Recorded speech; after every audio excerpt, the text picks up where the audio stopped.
వ్యాపారంలో చైనాకు ప్రత్యామ్నాయంగా ఎదగడమే తమ ముందున్న లక్ష్యమన్నారు తెలంగాణ సీఎం రేవంత్ రెడ్డి. పెట్టుబడులే లక్ష్యంగా అమెరికాలో వరుసగా పారిశ్రామికవేత్తలతో సమావేశాలు నిర్వహిస్తున్నారు. తెలంగాణలో పెట్టుబడులకు అపారమైన అవకాశాలున్నాయని స్పష్టం చేశారు.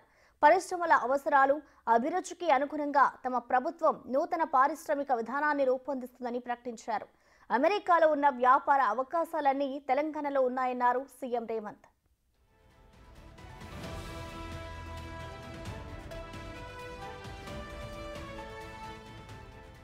తెలంగాణను పెట్టుబడులకు గమ్యస్థానంగా మారుస్తామన్నారు సీఎం రేవంత్ రెడ్డి.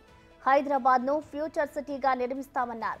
అదే భారతదేశ భవిష్యత్తుకు చిరునామాగా నిలుస్తుందని రేవంత్ అభిప్రాయపడ్డారు. దేశంలోనే జీరో కార్బన్ సిటీ హైదరాబాద్లో ఏర్పడుతుందన్నారు.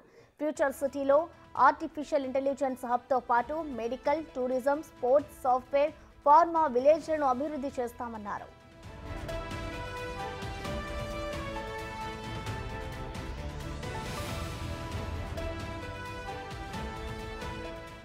తెలంగాణలో వ్యాపారాలు, పెట్టుబడుల విస్తరణను సులభతరం చేస్తామని సీఎం ప్రకటించారు. అటువంటి సరికొత్త ఆలోచనలతోనే కొత్త పారిశ్రామిక విధానాన్ని రూపొందిస్తున్నట్లు తెలిపారు. Pharma, IT, technology, EV, Biotech, shipping రంగాల చైర్పర్సన్లు, సీఈఓలతో సీఎం సమావేశమయ్యారు.